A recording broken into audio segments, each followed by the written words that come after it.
Good evening and welcome to my channel Stenoverse with Vaishnavi. आज की dictation में रामधारी गुप्ता खंड 1 के अभ्यास 5 और 6 की डिक्टेशन दी है, जो कि 100 WPM पे रहेगी और आपकी डिक्टेशन स्टार्ट होगी 5 सेकेंड बाद।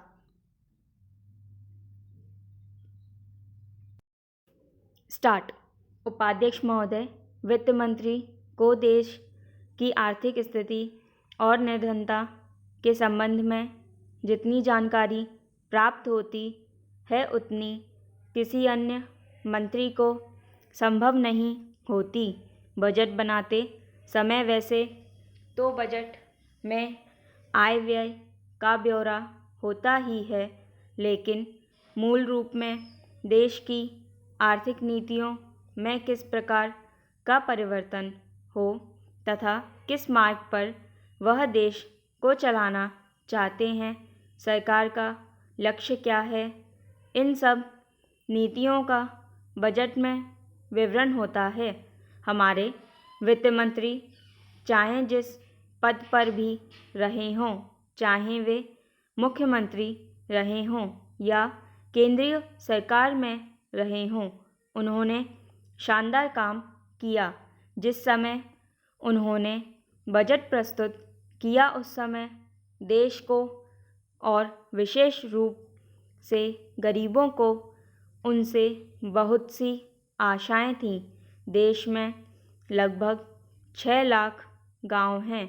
उनमें जो बेरोज़गारी है, गरीबी है, उसके संबंध में देश की जनता को उनसे बड़ी आशाएं थीं और जनता देखना चाहती थी कि इस अवसर पर सरकारी नीतियों के द्वारा देश को वे क्या मार्गदर्शन देना चाहते हैं। इस दृष्टि से 3 महत्वपूर्ण बातें इस समय देश के सामने थीं। देश का आर्थिक विकास तेजी से हो, अधिक लोगों को काम मिल सके और मूल्यों में स्थिरता आए। जहाँ तक इन 3 उद्देश्यों का संबंध है, हमने देखा कि उस ओर कुछ प्रयत्न हुए हैं। विशेष रूप से गरीबी हटाओ के संबंध में इस देश में जो चर्चा चल रही है, वह बजट में बहुत सीमा तक उसका उल्लेख मिलता है, क्योंकि जितने भी प्रत्यक्ष कर लगे हैं वे ज़्यादातर धनी लोगों पर और विशेष रूप से शहर के लोगों पर लगाए गए हैं। इस तरह से जो एक प्रकार की आर्थिक असमानता हमारे देश में चल रही है, उसको दूर करने का प्रयत्न अवश्य किया गया है। लगभग 5 दशक पूर्व जब हमारा देश स्वतंत्र हुआ था, उस समय देश में जितने सरकारी कर्मचारी थे, वे ऐसा समझ बैठे थे कि अब तक देश में जिस तरह से अंग्रेज़ों का प्रशासन चल रहा था, उस तरह से काम नहीं चलेगा, क्योंकि कांग्रेस के जो नए लोग आए थे, जो मंत्री बने थे, वे लोग धन के मामले में त्यागी आदमी हैं। धन से उनको मोह नहीं है। लेकिन बाद में उन्होंने देखा कि हमारे मंत्री लोग भी उसी तरह से शानदार जीवन पसंद करने लग गए जिस तरह से अंग्रेज़ करते थे। पूर्णविराम पैरा। उपाध्यक्ष महोदय, तब उन लोगों को कुछ आशा हुई कि हम लोग भी उसी तरह चल सकते हैं जिस तरह से पहले चल रहे थे। लेकिन अभी हाल में जो चुनाव हुआ, उससे देश के धनिकों के मन में बड़ा उत्संदेह पैदा हुआ कि इस चुनाव के बाद उनकी स्थिति वैसी नहीं रहेगी जो अब तक चली आती रही है। गरीबों और अमीरों के बीच में जो अब तक जो बहुत बड़ा अंतर चला आ रहा था, उसको अब तेजी से दूर करने का प्रयत्न किया जाएगा। श्रीमान, मैं आपका बहुत ही आभारी हूँ जो आपने सदन में चालू वर्ष के बजट पर अपने विचार प्रकट करने का अवसर दिया है। मैं इस बजट का समर्थन करना चाहता हूँ।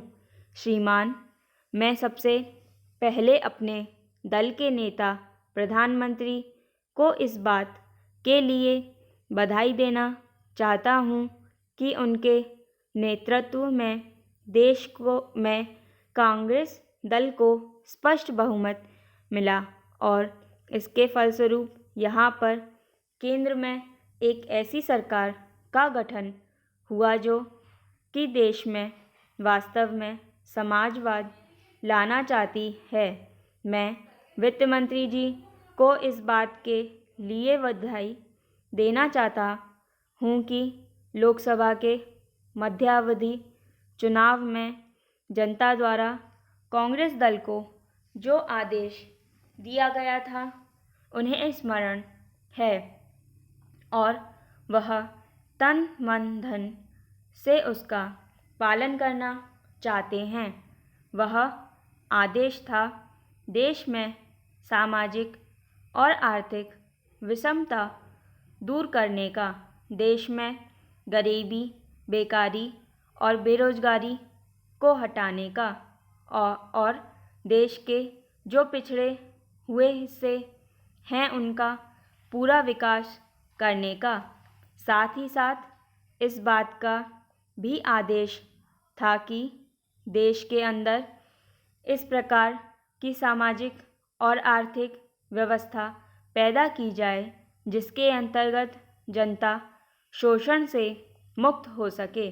श्रीमान, यह ठीक है कि देश में कृषि के क्षेत्र में उत्पादन में वृद्धि हुई है, परंतु इसके साथ ही साथ यह भी दृष्टि में रखना चाहिए कि लागत में भी पूरी वृद्धि हुई है। इसके लिए आवश्यक है कि सिंचाई के साधन बढ़ाए जाएं और अधिक उन्नत बीजों का प्रयोग किया जाए।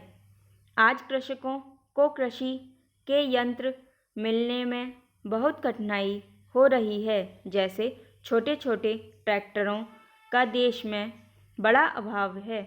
उनके बनाने के लिए शीघ्र नए कारखाने खोले जाएं, जिससे कृषकों को जल्द से जल्द ट्रैक्टर मिल सकें। देश तभी प्रगति करेगा, हमारा ऐसा विश्वास है। पूर्णविराम स्टॉप।